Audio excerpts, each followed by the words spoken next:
رہا ہے ان کو کس نے پیدا کیا؟ ان بزرگوں کو کس نے پیدا کیا؟ میں نے پیدا کیا، ان کو بھی تمہیں بھی۔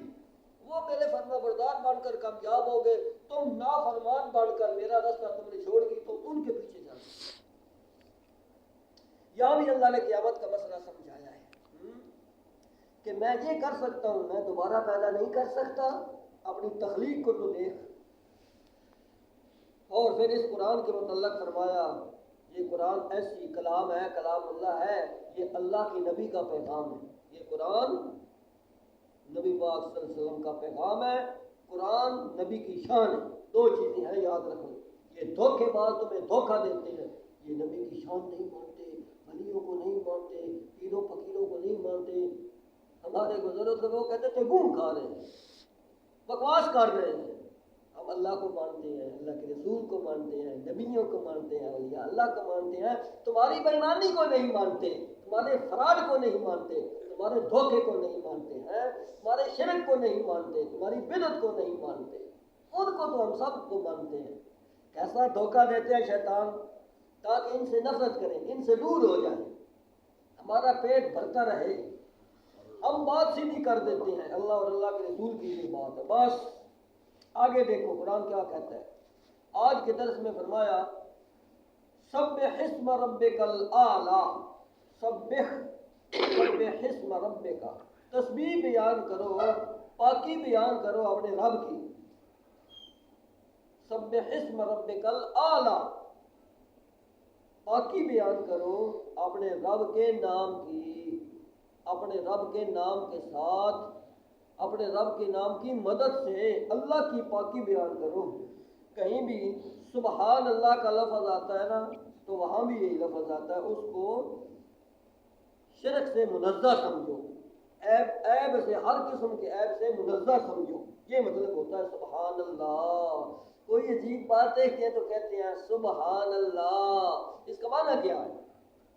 اللہ پاک ہے شریکوں سے، یہ کام اور کوئی نہیں کر سکتا، تو یہ کام اللہ نے کیا ہے نا اور کوئی نہیں کر سکتا، یہ مطلب ہے سبحان اللہ۔ یہ دودھ دیکھو تو کہو سبحان اللہ، اچھی بھینس دیکھو تو کہو سبحان اللہ، ہے نظر بھی نہیں لگے گی اور شکریہ بھی ادا ہو جائے گا۔ کسی کو اچھا کام دیکھو، کسی کا مکان دیکھو، کہو سبحان اللہ، ماشاء اللہ، ہے اس کے اندر بہرحال یہ اللہ تعالیٰ کی تعریف ہو رہی ہے، اور اللہ کو شرک اور ہر قسم کے عیب سے منزہ سمجھو، یہ مطلب ہے اس کا۔ سبحان اللہ، سبحان ربی العظیم، سبحان ربی الاعلیٰ۔ یہاں بھی جب یہ آیت اتری نا سبح اسم ربک الاعلیٰ، تو آپ صلی اللہ علیہ وسلم نے فرمایا اس کو اپنے سجدے میں رکھ دو، سبحان ربی الاعلیٰ، سبح اسم ربک الاعلیٰ، پاکی بیان کرو کہ ہر قسم کے شرک سے، ہر قسم سے عیب سے، ہر قسم کی کمزوری سے میرا اللہ پاک ہے، اور کوئی بھی نہیں کمزوریوں سے پاک، اور کوئی بھی نہیں عیبوں سے پاک۔ سو جانا بھی تو عیب ہے نا، میں جاگتا رہا میری بات میں آنکھ لگ گئی، عیب تو بن گیا، پہرے دار صاحب سو گئے، عیب تو بن گیا نا۔ اللہ فرماتے ہیں میں سوتا نہیں ہوں، میں عیبوں سے پاک ہوں۔ کیا ہوا تجھے؟ مجھے بھوک بڑی لگی ہوئی ہے، مجھے بڑی بھوک لگی ہوئی ہے۔ اللہ پاک فرماتے ہیں تجھے تو پرابلم بڑھ گئی ہے نا بھوک کی، کھانے پینے کی، کمزور ہو جاتا ہے نہ کھائے تو، میں کھانے سے پاک ہوں، میں کھانے سے پاک ہوں۔ تجھے پیاس لگ گئی ہے نا، نہ پانی ملے تو مر رہا ہے، میں پینے سے بھی پاک ہوں۔ تیرے لیے تو عیب بن گیا، میرے لیے تو عیب بن جاتا ہے نا۔ اگر میں کھاؤں یا پیوں یا سو جاؤں یا نیند آ جائے یا اونگ آ جائے یا موت آ جائے تو میں ہر عیب سے پاک ہوں، ہر کمزوری سے پاک ہوں، کھانے پینے سے پاک ہوں، اونگ نیند موت سے پاک ہوں، بیوی بچے سے پاک ہوں، ہر عیب سے میں پاک ہوں، یہ مطلب ہے سبحان اللہ۔ سبحانک اللہم، ہم نے سبحانک اللہم کا معنی بھی نہیں سمجھا۔ اے اللہ تو پاک ہے، کیا مطلب؟ شریکوں سے پاک ہے، عیبوں سے پاک ہے، وزیروں سے پاک ہے، مشیروں سے پاک ہے، بالی بچے سے پاک ہے، کھانے پینے سے پاک ہے، موت اونگ نیند سے پاک ہے۔ یہ اس کی تفسیر ہے لمبی چوڑی، ہر عیب سے تو پاک ہے۔ یہ مطلب ہے سبحانک اللہم۔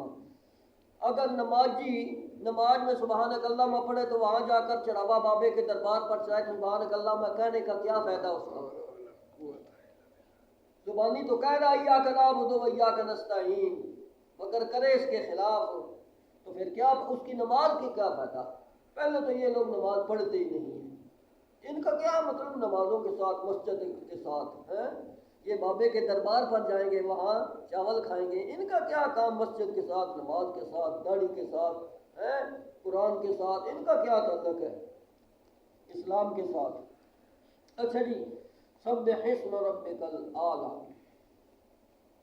تسبیح بیان کرو اپنے رب کے نام کی، سبحان ربی الاعلی۔ جب سبحان ربی الاعلی بندہ کہتا ہے نا تو ایسا سمجھو کہ اللہ کے قدموں میں اس نے سر رکھ دیا ہے، تو اللہ کی تعریف کر رہا، یا اللہ میں تو نیچے جا رہا ہوں پستی کی طرف، تو پستیوں سے پاک ہے، اعلیٰ ہے، اونچا ہے، بلند ہے، شان والا ہے۔ یہ صرف اسی کے سامنے یہ چہرہ جھکنا چاہیے، خوبصورت چہرہ صرف اسی کے سامنے جھکنا چاہیے، کسی اور کے سامنے جھکے تو یہ انسانیت کی تذلیل ہے۔ اللہ کی صفت آگے سن، اللہ بھی خالق، اللہ وہ ہے جس نے تمہیں پیدا کیا، اور کوئی ہے پیدا کرنے والا؟ کوئی چوہا نہیں پیدا کر سکتا، کوئی مکھی نہیں پیدا کر سکتا، قرآن کا چیلنج ہے۔ مکھی کی کیا چیز ہے؟ تو بیٹا کیسے پیدا کر سکتا ہے جو مکھی پیدا نہ کر سکے؟ قرآن کا چیلنج ہے۔ آگے فرمایا اللہ بھی خلاقت، وہ اللہ اس کی تسبیح بیان کرو جو خالق کا، جس نے تمہیں پیدا کیا ہے، تمہیں نہیں پیدا کیا۔ اللہ خالق کل شے، اللہ نے پیدا کیا ہر چیز کو اللہ نے پیدا کیا۔ خلق لکم ما فی الارض جمیعا، جو کچھ بھی زمین میں سے پیدا ہو رہا ہے کس نے کیا؟ کون کر رہا ہے؟ تو جب پیدا تو اللہ کرتا ہے تو حصے غیر اللہ کے کیوں نکالتے ہو ظالموں؟ اللہ کے حصے دیا کرو۔ وَجَعَلُوا لِلَّهِ مِمَّا ذَرَأَ مِنَ الْحَرْثِ وَالْأَنْعَامِ نَصِيبًا فَقَالُوا هَٰذَا لِلَّهِ بِزَعْمِهِمْ وَهَٰذَا لِشُرَكَائِنَا۔ مکے کے مشرک بھی یہ کرتے تھے، کھیتیوں میں پیداوار جو ہوتی تھی یہ تو کہتے تھے اللہ کا حصہ، آنکھیں بند کر کے کہہ دیتے یہ اللہ کا حصہ، وَهَٰذَا لِشُرَكَائِنَا، یہ ہمارے بابے جو ہے نا ان کا حصہ ہے۔ جس طرح کہتے ہیں یہ 500 مسجد تھا تو 500 دربار تھا، یہی شرک ہے، یہی شرک ہے۔ وہ بھی ایسے کہتے تھے یہ حصہ تو اللہ کے نام کا ہے، ہاذا للہ وہذا لشرکائنا، یہ ہمارے شریکوں کا ہے، یہ باب لات کا ہے، منات کا ہے، عزا کا ہے، فلاں کا ہے۔ اللہ کے نبی نے فرمایا، قرآن نے کہا ظالموں یہی شرک ہے، صرف اسی کے نام کے حصے دو، اسی کے نام۔ فرمایا اللہ جی خلقک، وہ اللہ جس نے تمہیں پیدا کیا، فسوا، پھر تمہیں درست کیا، ایک معنی تمہیں برابر کیا، برابر، ہر چیز کی ایک حد ہوتی ہے نا، حد ہوتی ہے، انسان کی بھی حد ہے کتنے قد کا ہے، جانور کی بھی ایک حد ہوتی ہے۔ اگر بھینس یا گائے یہ اتنی اونچی ہوتی کہ کھجور جتنا قد ہوتا بھینس کا، تو پھر دودھ دونے کے لیے کیا بندوبست ہوتا؟ سیڑھیاں منگواؤ، گھوڑیاں منگواؤ، پوڑیاں منگواؤ، اور چبارے کے ساتھ اس کو کھڑا کر دو، چبارے کے اوپر بیٹھ جاؤ۔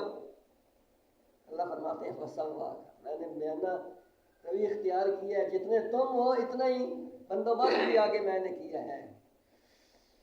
اور فسوا، اللہ فرماتے ہیں میں نے تمہارے اعضاء برابر کیے، برابر، ایک یہاں ہوتا ایک یہاں ہوتا تو پھر بھی بات نہ بنتی، ایک ٹانگ لمبی ہوتی تو ایک چھوٹی ہوتی پھر بھی بات نہ بنتی۔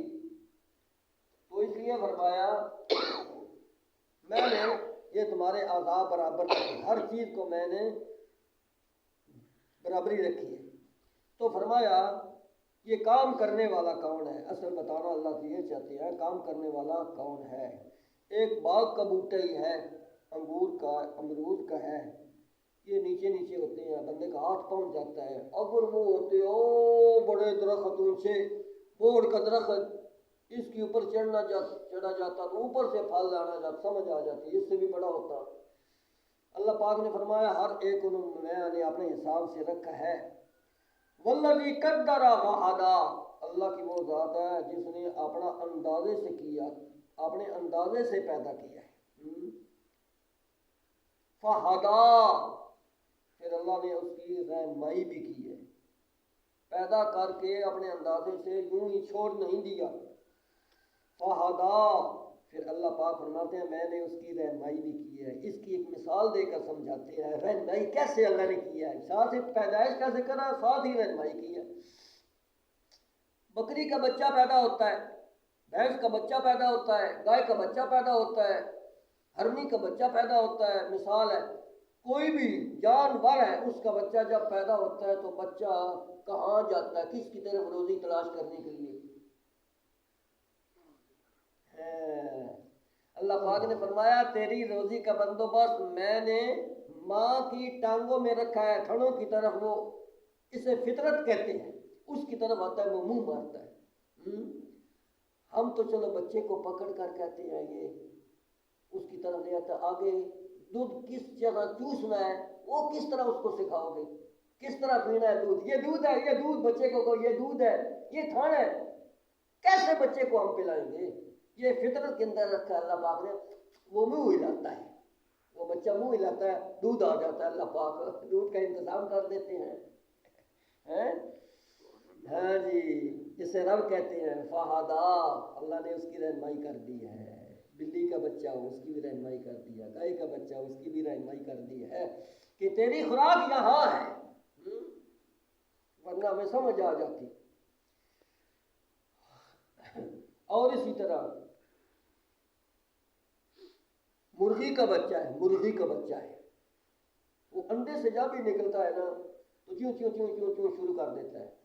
اب تھوڑی دیر کے بعد دیکھو چند بچے ماں لے کر جناب وہ آ جاتی ہے، اس کے بعد وہ اس کو باجرے کے دانے ڈالتے ہیں، تھوڑا تھوڑا دانا، وہ ماں ان کو جو ہے وہ ان کو بلاتی ہے، وہ چگتی ہے، وہ بچے بھی چگتے ہیں۔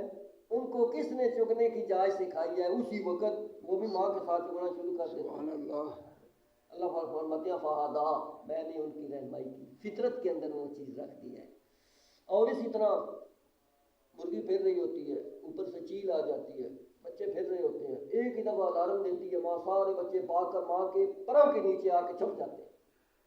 ان کو کس نے کہا تمہاری یہ پناہ گاہ ہے، یہاں چھپ جاؤ، بچ جاؤ گے، یہاں چھپ جاؤ آ کر، یہ فطرت کے اندر اللہ نے رکھی ہے، اسے کہتے ہیں فہدا۔ اور اسی طرح بطخ کا بچہ ہے، بطخ کا بچہ چھوٹا سا، بھی اس کو سمندر کے اندر ڈال دو، دریا کے اندر ڈال دو، چھپڑ کے اندر ڈال دو، نہر کے اندر، ڈوبے گا نہیں، تیر جائے گا، تیرتا رہے گا۔ اس کو تیرنے کی جاچ کس نے سکھائی؟ یہ فطرت ہے۔ سب کا بچہ اس کے اندر زہر ہے، اس کو کس نے کہا ڈنگ مار، اس کو کیسے ڈنگ مارا جاتا ہے، کس نے سکھایا اس کو؟ اس کی فطرت کے اندر رکھا ہے۔ بچھو کو کس نے سکھایا ڈنگ مارنا؟ کسی استاد نے سکھایا ہے یوں ڈنگ مارا کر، ماں نے سکھایا ہے، باپ نے سکھایا ہے یوں ڈنگ مارا کر؟ فطرت کے اندر اللہ پاک نے یہ چیز رکھ دی ہے، اس کے اندر وہ ڈنگ مارتی ہے۔ یہ چند مثالیں میں نے ویسے پیش کی ہیں اس بات کو سمجھانے کے لیے۔ بہرحال یہ سے رب کہتے ہیں والذی اخرج المرعى، وہ اللہ اخرج المرعى جو نکالتا ہے چارہ، والذی اخرج المرعى جو نکالتا ہے چارہ۔ چارہ کہاں سے نکلتا ہے؟ زمین میں سے نکلتا ہے چارہ۔ ہمارا بھی چارہ زمین میں سے نکلتا ہے، ہمارے جانوروں والے انعامکم، تمہارے جانوروں کا چارہ بھی زمین میں سے نکلتا ہے۔ تو یہ روزی کے بندوبست کرنے والا کون ہے؟ زمین کو چیر دیتا ہے، پہلے گزر چکا ہے نا، والسماء ذات الرجع والارض ذات الصدع، اس کا معنی مفسرین نے یہی کیا ہے، زمین جو ہے نا چر جاتی ہے، والارض ذات الصدع، یہ چیری جاتی ہے، اور چیری جاتی ہے تو مولی نکل آتی ہے، چیری جاتی ہے تو گاجر نکل آتی ہے، زمین چیری جاتی ہے تو درخت اس میں سے اتنا بڑا درخت، زمین چیری جاتی ہے نا اس میں سے فصل نکلتی ہے۔ تو اس لیے فرمایا پھر پانی پی جاتی ہے، چیری جاتی ہے، نیچے اپنے گھٹ بھر جاتی ہے۔ یہی تو اللہ بتانا چاہتے ہیں، یہ کام کرنے والا کون ہے؟ یہ کام کرنے والا کون ہے کوئی اور پیر فقیر؟ ہے کوئی اور زندہ مردہ؟ اللہ فرماتے ہیں میں ہوں۔ جب یہ سب کام میرے ہیں تو آگے فَجَعَلَهُ غُثَاءً أَحْوَىٰ، پھر کیا اس کو غُثَاءً أَحْوَىٰ۔ غُثَاءً کا معنی ہے، یہاں کھیتی کی مثال دیا نا، والذی اخرج المرعیٰ، چارہ کھیتی ہے نا، ہماری کھیتی ہے، جس طرح گندم ہے، یہ چاول ہے، یہ مکئی ہے، یہ باجرہ ہے، یہ فلاں چیز ہے۔ تو فرمایا فَجَعَلَهُ غُثَاءً، اس کو میں نے پھر خشک کر دیا۔ پہلے تر و تازہ ہوتی ہے، کوئی چیز بھی ہوتی ہے تر و تازہ ہوتی ہے، پھر جب پک جاتی ہے، ہماری گندم یا مثال کے طور پر اب جو ہے نا گندم بیجی گئی ہے، اب تر و تازہ سبز ہے، پھر آپ دیکھو چند دنوں کے بعد اس کے سٹے نکلیں گے، ان کے اندر بھی ابھی دانہ پکا نہیں ہے تو خشک نہیں ہوا، ابھی سبز ہی ہے۔ پھر ایک وقت آ جائے گا یہ دانہ پک جائے گا اور یہ رنگ بھی بدل جائے گا۔ اب ہماری فصل کا رنگ سبز ہے نا، ان قریب دیکھو گے پھر خشک ہو جائے گی تو سبز وغیرہ رنگ بھی ظاہر ہو جائے گا۔ فَجَعَلَهُ غُثَاءً، پھر میں اس کو خشک کر دیتا ہوں۔ پھر کہتے ہیں جی پک گئی ہے، کیا کہتے ہیں؟ یہ چیز پک گئی ہے جی، کنک نو ہاتھ لاؤ جی پک گئی ہے۔ فَجَعَلَهُ غُثَاءً أَحْوَىٰ، پھر وہ ریزہ ہو جاتی ہے۔ اخوا ایک معنی یہ ہے کہ پھر وہ کالا پانی اختیار کر جاتی ہے پک کر۔ تو یہ پکانے والا کون ہے؟ دانہ بنانے والا کون ہے؟ ایک دانے سے 700 دانہ، ایک دانے سے 100 دانہ، اور اس سے آگے 700 دانہ پیدا کرنے والا کون ہے؟ اللہ۔ تمہیں ظالموں ادھر سے تروڑا بھرا گندم کا بابے کے دربار پر لے گئے۔ اللہ فرماتے ہیں ڈوب مارے انسان، تمہیں شرم آنی چاہیے، پیدا میں نے کیا ہے تو غیر اللہ کی شکریہ ادا کرتا ہے تو عشر زکوٰۃ دیتا نہیں ہے جو فرض ہے، وہ اللہ کا نام ہے نا، اللہ کے نام کا تو چھوڑ گیا، غیر اللہ کے نام کا پھر بھی نہیں چھوڑا، جوتی بھی نہیں پہنی، پیر ننگا، چک کے خود لے کے گیا، نوکر نے بھی نہیں چوایا، خود چک کے گیا، کیوں؟ بابا راضی ہوگا، خوش ہوگا۔ اے ظالموں یہی شرک ہے، اسی کا نام شرک ہے۔ اللہ کا شکریہ ادا کرو، اللہ کے نام کا دو تو عشر زکوٰۃ سب سے پہلے دو، اور غیر اللہ کے نام کی نہ دو۔ ہمارے شیخ کہا کرتا تھے، شیخ غلام اللہ خان رحمۃ اللہ علیہ، اے لوگو میں تمہیں آج تک سنا رہا ہوں، غیر اللہ کے نام کی نظر و نیاز نہ دو، غیر اللہ کے چڑھاوے نہ چڑھائے کرو، قبروں کے، مزاروں کے، ان کے نہ چڑھائے کرو، صرف اللہ کے چڑھائے کرو۔ تم نے ایک بات تو ہماری مان لی ہے، غیر اللہ کے چڑھاوے چھوڑ دیے جو ہمارے ماننے والے ہیں، لیکن تم نے اللہ کے نام کا ہی چھوڑ دیا ہے۔ یہ تو میں نے نہیں کہا اللہ کے نام کا نہ دیا کرو، اللہ کے نام کا دیا کرو، غیر اللہ کے نام کے نہ دیا کرو۔ تم اتنے پکے ہوئی ہو، تم نے اللہ کے نام کا بھی چھوڑ دیا ہے دینا۔ آگے آپ صلی اللہ علیہ وسلم کے لیے انعام بھی ہے اور حوصلہ افزائی تسلی بھی ہے۔ اللہ پاک فرماتے ہیں اس کے بدلے میں توحید تو میرا نبی بیان کیا ہے، پتھر کھائے ہیں، توحید بیان کیے، دان مبارک شہید کرائے ہیں، توحید بیان کیے، وطن و جلا وطن ہوئے ہیں، توحید بیان کیا، بیٹیوں کو طلاقیں دلوائی ہیں، توحید بیان کیا، مخالفت لی ہے، سب کچھ ہونے کے باوجود اب میں انعام دینے لگا ہوں، قرآن تجھے انعام دیتا ہوں، قرآن جیسا انعام بہت بڑا انعام ہے۔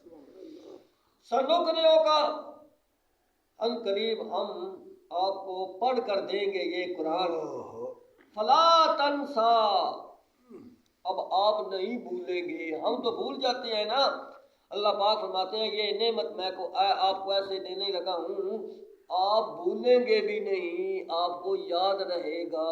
کیوں؟ جبرائیل امین آتے تھے، حضور جلدی جلدی پڑھتے تھے، تو اللہ پاک نے فرمایا لا تحرک بہ لسانک لتعجل بہ، ان علینا جمعہ وقرآنہ فاذا قرأناہ فاتبع قرآنہ ثم ان علینا بیانہ۔ جب ہم پڑھیں، ہمارا جبرائیل پڑھ رہا، ہم پڑھ رہے ہیں، ہم جب پڑھیں تو آپ ساتھ ساتھ نہ پڑھیں، آپ خاموش ہو کر سنیں۔ دوسرا، آپ کو خیال ہوگا کہ کہیں بھول نہ جاؤں، جلدی جلدی حفظ کر لوں، یاد کر لوں، فرمایا کہ ہمارا کام ہے آپ کے دل کے اندر اتارنا اور جمع کرنا، محفوظ رکھنا اور پڑھوانا اور بیان کرنا، سب کچھ ہمارے ذمہ ہے۔ اللہ ماشاء اللہ، مگر جو چاہے اللہ۔ اگر کوئی اللہ چیز بلوانا چاہے گا، منسوخ کرانا چاہے گا نا، یہ چیز منسوخ ہو گئی ہے، یہ حکومت نے منسوخ کر دی ہے یہ چیز، اب اس کا حکم نہیں رہا، تو وہ اس کا طریقہ اللہ فرماتے ہیں میں آپ کے ذہن سے نکال دوں گا، وہ سمجھو منسوخ ہو گئی ہے۔ ما ننسخ من آیت او ننسیہا نأتی بخیر منہا او مثلہا، یا تو وہ اس جیسی کوئی اور چیز لے آئیں گے یا اس سے بہتر کوئی چیز دیں گے جو ہم نے بلا دی، یہ ہمارا کام ہے۔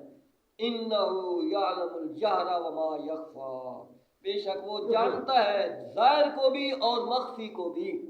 جو انسان ظاہر کرتا ہے وہ بھی اللہ جانتا ہے، جو مخفی کرتا ہے وہ بھی جانتا ہے، جو کائنات میں ظاہر ہے وہ بھی جانتا ہے، جو چھپا ہوا ہے کائنات میں، زمین کے اندر جو کچھ چھپا ہوا ہے میں وہ بھی جانتا ہوں، آسمانوں کے اندر جو کچھ چھپا ہوا ہے میں وہ بھی جانتا ہوں، دریا سمندروں کے اندر جو کچھ چھپا ہوا ہے میں وہ بھی جانتا ہوں، میرے لیے کون سی مشکل چیز ہے۔ انہ یعلم الجہر وما یخفی۔ اور ایک اور مقام پر اللہ نے اسی آیت کو فرمایا یعلم السر واخفی، جانتا ہے پوشیدہ چیزوں کو بھی، واخفی کو بھی۔ اخفا کس کو کہتے ہیں؟ پوشیدہ چیز تو ویسے چھپی ہوئی ہوتی ہے نا، اخفا اسے کہتے ہیں جو اپنے کان بندے کے بھی نہ سنے، اپنا کان بھی بندے کا نہ سنے، اس کو اخفا کہتے ہیں۔ مثال کے طور میں کوئی تسبیح پڑھتا ہوں، میں پڑھ بھی رہا ہوں، میری آواز میرے کانوں تک بھی نہیں پہنچ رہی، میرے اپنے کان تک، دوسرے تک کے بجائے۔ اخفا کہتے ہیں جو اپنا کان بھی نہ سنے، بعض کہتے ہیں یعلم السر، سرا کہتے ہیں جو اپنا کان بھی نہ سنے۔ اخفا اس کو کہتے ہیں جو ابھی بات تو نے نہیں کی، 20 سال کے بعد، 25 سال کے بعد، 50 سال کے بعد کوئی بات کہے گا، اللہ فرماتے ہیں اب بھی مجھے پتہ ہے، یہ اخفا کا مطلب ہے۔ تو عالم الغیب پھر کون ہوا؟ اب کسی اور کو کوئی سمجھ لے تو وہ پکا مشرک ہے، مسلمان نہیں ہے۔ تو کہتے ہیں حرج کیڑی ہے جس کے اندر مولویوں کے مسئلے ہیں، اختلافی مسئلے، نہ کیچڑ نہ اچھاڑو، شیطان بڑا حرامی ہے، کیسی کیسی باتیں کراتا ہے، جی اختلافی مسئلے بیان نہ کرو، وہاں صوفی بن جاتے ہیں، وہ بھی راضی رہے، وہ بھی راضی رہے، وہ بھی راضی رہے، بس سارے ہی راضی رہے، جو مسئلہ چھپا رہے۔ شیطان تو یہ چاہتا ہے۔ اگر یہ بات ہوتی تو پھر نبی صلی اللہ علیہ وسلم سے اللہ اونچا شان مرتبے مقام والا کون تھا؟ جب آپ بیان کر رہے ہیں تو لوگوں نے مخالفت کی ہے، ہماری کیوں نہ مخالفت کریں؟ وہی یہ نسل ہے جس نے نبی کی مخالفت کی تھی اور ہماری بھی مخالفت کر رہے ہیں، کوئی پرواہ نہیں ہے، لیکن ہم وہ نبیوں والا کام کریں گے، یہ اپنا ابو جہل والی پارٹی والا کام کریں گے، بکواس بکیں گے، مزاح کریں گے، نہیں مانیں گے، ضد پر اڑ جائیں گے، نہیں سنیں گے، خان خسمانو، ہم اپنا کام کرتے چلے جائیں گے، کوئی مانے کوئی نہ مانے، ہمارا کام ہے انبیاء علیہ السلام کے طریقے پر دعوت دینا، ہمارا کام منوانا نہیں ہے، ہمارا کام پہنچانا ہے۔ بقیہ بک بک کرنا یہ تو مشرک کا کام، کافر کا کام، غیر مسلم کا کام ہوتا ہے، قرآن کے مقابلے میں بک بک کرنی، یہ بک بک ہے۔ جو قرآن کے مقابلے میں کوئی چیز بھی ہو اس کی ٹکرا جائے وہ نری بک بک ہے۔ قرآن کے مقابلے میں جو چیز بھی کہتا ہے اس کو قرآن پر پیش کرو، قرآن کے مقابلے میں ہے تو اس کو بک بک کہیں گے، بکواس کہیں گے، قرآن کے مقابلے میں جو چیز بھی آ جائے۔ قرآن کی تشریح نبی صلی اللہ علیہ وسلم نے کی ہے۔ بہرحال وَنُيَسِّرُكَ لِلْيُسْرَىٰ، آسان کر دیں گے آپ کے لیے آسان چیزیں، اس اس کی تشریح انشاءاللہ العزیز کل کے درس میں کریں گے۔ دعا ہے اللہ تعالیٰ مجھے اور آپ کو حق و قرآن و سنت کی صحیح سمجھ دے، حق و قرآن کے مطابق عمل کی توفیق دے۔ اللہ تعالیٰ ہم سب کو بھائی زندگی اسلام والی دے، خاتمہ ایمان سے فرمائے۔ اللہ تعالیٰ کمی بیشی معاف فرمائے۔ وما علیہ الا البلاغ۔